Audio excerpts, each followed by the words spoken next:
Okay, my friends, this is a shocker again. Apollodorus, the library one. This is a compendium, which is meaning as a compilation, a group of works of myth sourced from old Greek epics and the plays of the tragedians. The work was traditionally ascribed to Apollodorus of Alexandria, a Greek scholar in the 2nd century BC. Now, let's see what he had to say. What was written? Who wrote it? I know who wrote it, and I've read most of all of it. And it comes down to Hesiod was the first writer, and he wrote what the Muses told him to write, which are the goddesses of memory, who were the daughters of Zeus. And that was only 850 BC, somewhere around here. This is not long ago. And then I'm going to show you what he did write is going to blow your mind. Now, this right here, I have a lot of information on. This is pretty serious. This is an encyclopedia of all of the myths, Greek mythology. Now, here's the key to this whole thing. These were gods and goddesses, and they truly were. Listen to this. Thyra was also loved by Zeus, and he changed himself into a pigeon in order to seduce her. Now, so they could change themselves into new entities, and that's exactly what Ovid wrote in Metamorphosis. They were changing themselves to whatever they wanted to be. Now we go into the retinue of Apollo, and here's where the Muses were. The Muses were the daughters of Zeus, and they were the goddesses of memory and poetic inspiration. And they appeared to Hesiod, who was a sheep herder, or some kind of herder, and he was on the, I think it was Mount Helicon. And they said, sit down and start writing your history. And he said, I can't write. They said, sit down, you will write. And he sat down and wrote a bazillion books. I think a lot of them.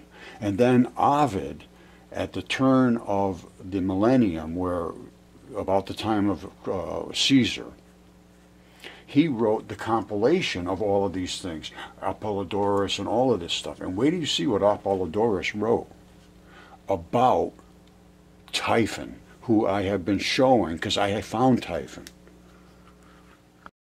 Now, don't forget, I bring up Hesiod and Ovid because they're the two main sources. Hesiod was the one that originally wrote everything about the earth and how it was impregnated by the blood which dropped from heaven when Cronus mutilated his father's sky, Uranus, and in due time she gave birth to the giants.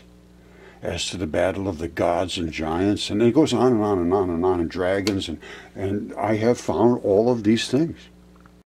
Don't forget, this is Apollodorus' library. This is the same thing. And here it comes down to when the gods had overcome the giants, Earth, still more enraged, had intercourse with Tartarus and brought forth Typhon. He's the one I'm going to show you. A hybrid between man and beast in size and strength, he surpassed all the offspring of Earth. You can read all this. Again, you have to do some of your own research. I've done it over and over, and I keep getting asked the same questions 1,000 times. So it's time everybody looks into this, or just forget about it, because that's basically what's been done. It's all forgotten because it's just too much for anybody to take in. It's just amazing, and I cannot help it. Look. The giants whom she had by the sky were matchless in bulk in their bodies and invincible in their might. Terrible of aspect did they appear, long locks drooping from their head and chin, with scales of dragons for feet. They were born, as some say, in Pelagrade, but other according to Paleine. This was the first words written about these things. Okay, my friends, I intend to speak of things that are unspoken of. And this is Metamorphosis. It's a book written by Ovid, who was a Greek historian, basically. They call him a poet. And he wrote at the time of Julius Caesar, and his works inspired everybody. Shakespeare and Chaucer and Boccaccio and all of them. right up to today. And it's taken on a new renaissance since mud fossils because it proves many of the things that they talk about. And Ovid, this is supposedly, this work, it contends with the Bible. It was every bit as influential as the Bible. Now, look at all the books he wrote, and here's what it starts out with. These are all the books he wrote. In the very first words of his poem, it says, Metamorphosis is transformation. Transformation means change one thing to another thing. It's the unifying theme amongst all of his metamorphoses. Metamorphosis means like to change a caterpillar into a butterfly. Ovid raises its significance explicitly in the opening lines. I intend to speak of forms changed into new entities. So some things were changed into new things. Accompanying this theme is often violence inflicted upon a victim whose transformation, his change, becomes part of the natural landscape. Give that a thought when you see the things I'm about to show you. Okay, another shocker du jour. This is on the face of the earth, and I will show you where it is shortly. But you see, this is a pattern. Now, that's not just erosion and accidental. Now, what does it look like? Well, it looks pretty similar to that to me, which this is one form of leather. And leather is tanned, so you don't have these really nice little pockets. They flatten them out and crush them and all that, and you end up with a similar pattern, but only flattened out, and instead of having all these little flares, you have these little holes. You see down here? That's the difference between tanned and untanned hides. Alright, it's said in the first words written by Apollodorus about Typhon that his head was surpassed all the mountains, and his head often brushed the stars in the sky. Now, this right here is Typhon. This is one tip of his head, and there's the tip of his tail. That's well over 1,000 miles. Standing straight up, let's say it goes 500 miles. That's pretty high up.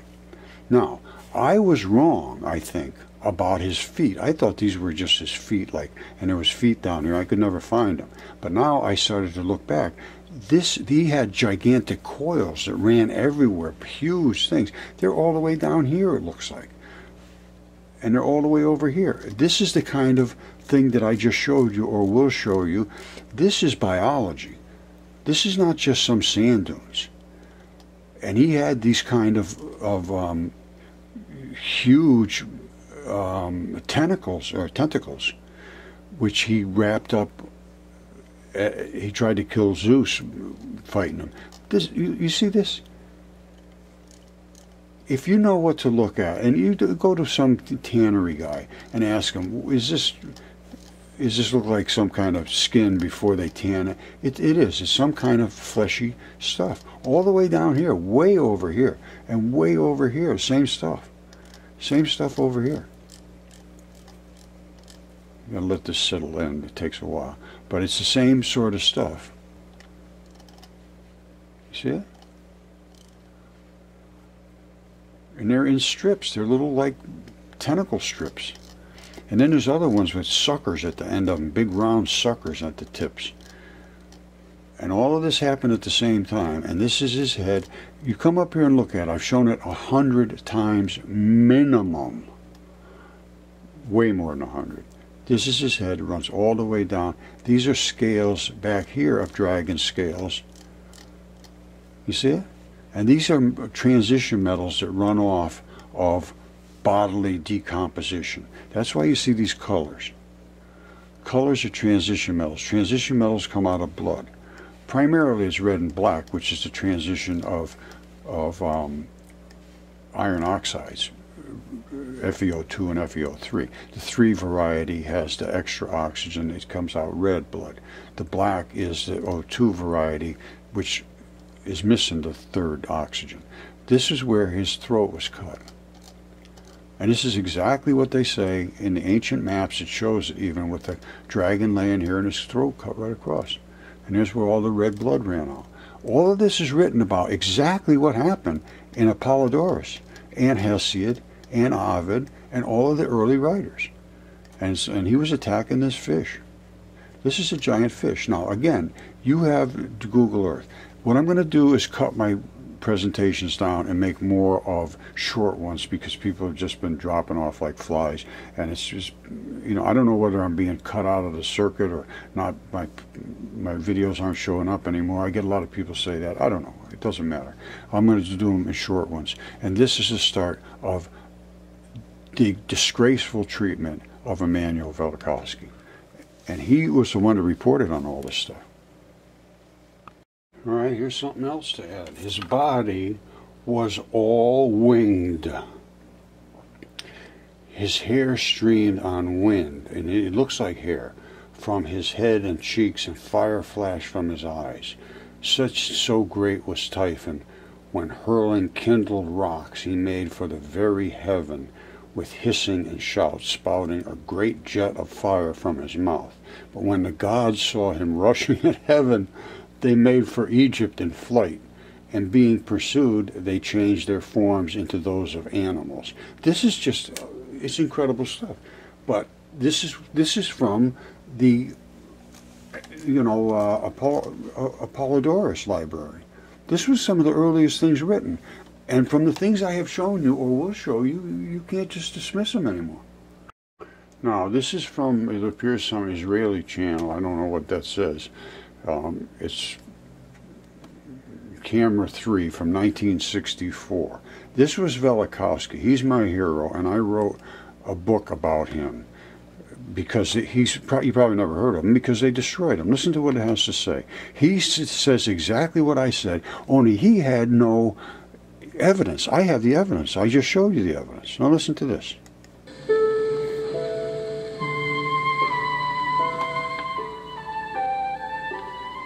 This goes way back. 14 years ago, in 1950, an amazingly unconventional thinker astounded the scientific community with a theory that challenged many of its most deeply rooted assumptions. In a persuasive bestseller, this man presented a radical view of world history that linked research and hypotheses in such diverse disciplines as astronomy, geology, comparative religion, and archaeology. A storm of protest arose from every corner of the academic world, claiming that the theory was totally wrong. This opposition soon turned into an attempt to suppress the book and discredit the man who wrote it. The man is Immanuel Velikovsky, Russian-born doctor and psychoanalyst, student of the sciences and humanities, founder and one-time editor of the Scripta Universitatis series, out of which grew the Hebrew University in Jerusalem. For the last 25 years, Dr. Velikovsky has been resident in the United States, where he has continued his studies and advanced his theories. His first book was titled Worlds in Collision, and that was followed by Ages in Chaos, Earth in Upheaval, and Oedipus and Akhenaten. Dr. Velikovsky's contention is that in the memory of man, the Earth has gone through great natural paroxysms. He's founded his theory on the ancient records of man from all over the world, on archaeological evidence in the form of ancient calendars that have become strangely obsolete, and on new and radical interpretations of information from astronomy, paleontology, paleomagnetism, and evolution. In addition, Dr. Velikovsky's theory has led him to re-examine prevailing views regarding the origins of religion, as well as those which form the basis of celestial mechanics. And he also calls for a realignment of the chronologies of ancient civilizations. All right. I do all those things as well. He was correct. He was my hero. He still is my hero. And he will be resurrected from obscurity because they just destroyed him for being honest and presenting evidence. His book was on the bestseller list 11 weeks in a row, the top of the bestseller list. And the publisher went and forced the academics went and forced the publisher to take it down from the bookshelves. They said, you can't put that book out here. That's like book burning, literally book burning. And fortunately, Velikovsky found some comic book guy or something to put it out. And it just got lost in obscurity, basically. It took on its importance as it should have. And then they continued to destroy him up until he finally died. He was a contemporary of Einstein. They knew each other. And Einstein, I believe, died with Velikovsky's book open on his bed. Now, I want to bring up one more point. He spoke about changing people's religions and all this stuff, and it puts a whole brand new slant on it, absolutely, no question whatsoever. However, it strengthens, and it actually brought me to the feeling that there has to be a God Almighty, and he was really upset with the conditions that happened. He tried to do a nice thing and have a good place for humanity, and they destroyed it by taking advantage of it, and I believe he did send his son to say, look, you guys straighten out, or the next time I come back, the ones that didn't straighten out, down the toilet you go. The rest, we're going to go and have the place we wanted in the first place. We're going to start over again. That's what I'm hoping for, because my life has not got a whole lot of distance. So I'm trying to figure out what it really does mean. And if it means nothing to you, well, it means nothing. But if it means nothing, I find that a hard place to be. I got to be perfectly honest. I have to find out what the things I found. And to be able to ignore them is not, it's really not sane to me. All right. I see from material evidence that Velikovsky was, the things that were written that he reported on. He just reported on them. He didn't make up all these stories. He didn't come out and say, oh, there was giants and there was this and that. No, he said, hey, here's what they wrote. Here's what Hesiod said. Here's what Ovid said. Here's what Apollodorus said. Here's what Plutarch said. Here's what Plato and Solon and all the rest of them said. They all wrote the same stuff. Not only that, Velikovsky went to every single type of civilization on Earth. Ones that had no contact with each other, they had all same stories. Gods coming down, taking over, doing this, doing that, and I found them all over the place. As I have shown you, I showed you Typhon. I believe that's Typhon. And now that I see how big his coils were, I'm pretty well sure that's what was going on there. All right, I'm going to make a playlist, I guess, about different things, about the science stuff, where it's the tonic research, but a lot of people aren't interested in that. And then I'll have one. This one's going to be about our ancient history, and it'll be under playlists, I think, if I can figure it out. Okay, now my stuff is all DNA tests. I had 3 different DNA tests done on 3 different samples, specimens. 2 of them were giants, absolutely huge. And the DNA was dense, and it was excellent quality. I extracted and sent the samples off. They tested them. They stand behind their results. And they said it was dense and it was all the negative controls were negative. Everything was fine. Excellent quality DNA sequence obtained. 36-inch temp lung sample using these certain primers and blah, blah, blah. This was not cheap, and it was not quick, and it was not, just a sloughing off the edge. I sent them actually literally almost raw blood. It was that thick coming out from areas. Well, hold on one second. I've shown this so many times, it's coming out of areas like this, which are literally saturated with blood. I had other ones that actually leaked blood on the counter. You see that? That's actual blood that came out of this one here. Now, this one was devoid of this, what they call pleura. It's a coating that wraps around the lungs, and it's like a rubber bag. Because your lungs are continuously open and close and open and close. And that's what's around the lung. It's this stuff right here. And that's the fabric that it looks like. And this is what they also call feldspar, because it's a membrane. That's all it is. Feldspar is membranes. Now, this one, the membrane was stripped off. And the holes that would have normally been filled with air originally, and then they fill with all kinds of different chemistry, depends on where it was. In this case, it was in where they had silicon in the water, silicates. And silicates start to grow crystals, and they just fill everything in there. And they started pushing the blood out. And these are little spots where the blood came out. See these little holes here? Those are what they call alveoli, these things right here. See?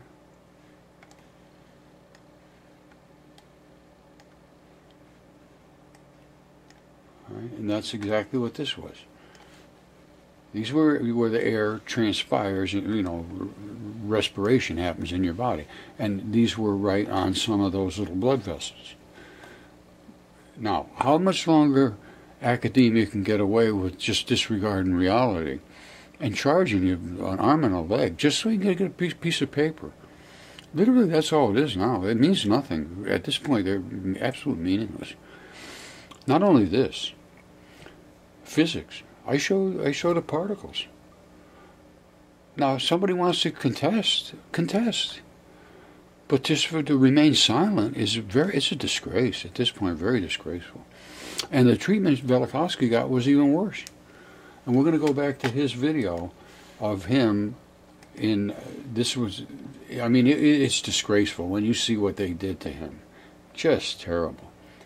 And he had all the evidence, all documented. These came from history, from libraries, from museums, from carvings, from wall etchings, from all kinds of historical documentation. Not just this must have happened, this must have happened. Slime must have just come from a big bang of nothing, and then all of a sudden we started growing, and fingers and toes, and then we started getting smart and killing each other because we're so smart. No, not at all. And there is, I believe, my faith in a God and morality and ethics and what's going to happen to you if you don't have those things. My strength in that, faith in that has strengthened us off the charts. They didn't write it just for try to scare kids. They wrote it because that's an eternity. We are here for like a flick of your fingers.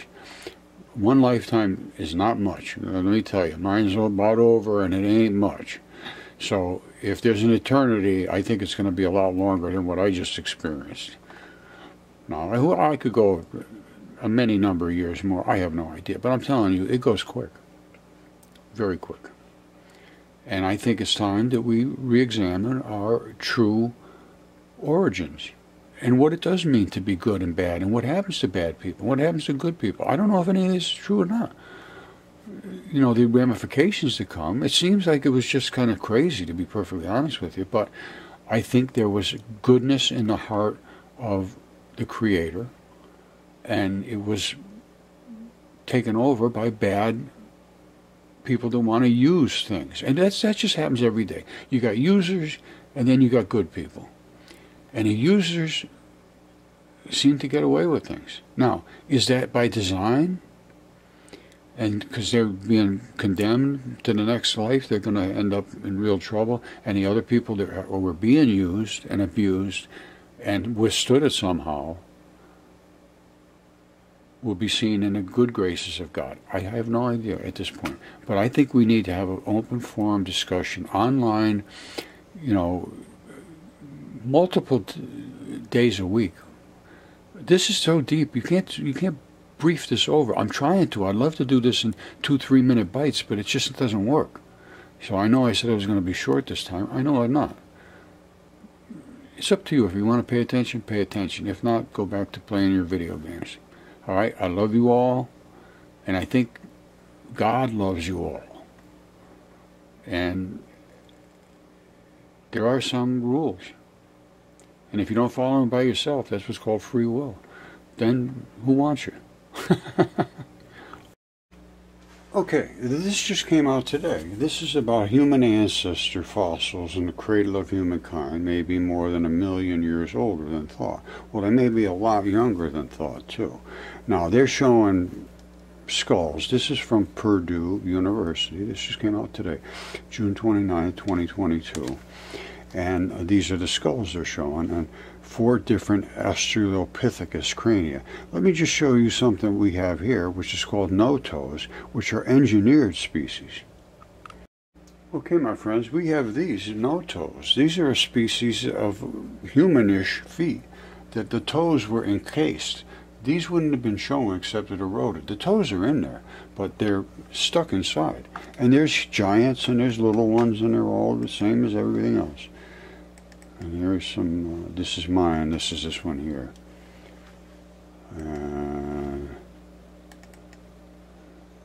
These are some big ones. And here's the close-up of what feet look like. Now, this is what should be on a foot, is that ball, that strap coming up, and the bone coming up, and then a bunch of bones in the front.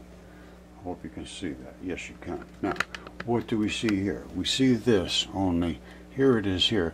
When it just first came out of the ground, this is pretty eroded. I don't know how it got nicked away, but that was the strap that was there.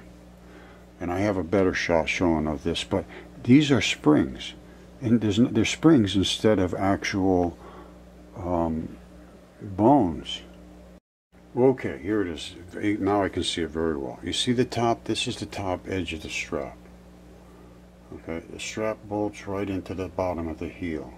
And then this is the other side of the strap coming up. Now that comes up to where what you would call a saddle. Right at the top is where the saddle was. And that's where the top bone would rock on that bone. Now, these are the 2 springs that load up, and there's cables that run around them. But now I can see that quite well. Alright, so here it is right here. That's the strap running right up from the ball, which is the heel, and it runs right up to the saddle where the bone comes up. Now, this is what it looks like in our feet.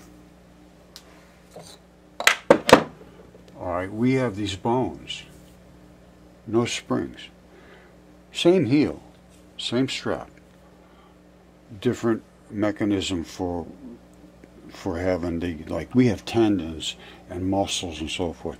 This, I really don't know what kind of, I don't know, but I can tell you what, this one rocked up and loaded this one because there's a spring, and I show it very clearly in another shot. And this one locks first and pulls its strap in, and then it pulls this one in into that little notch there.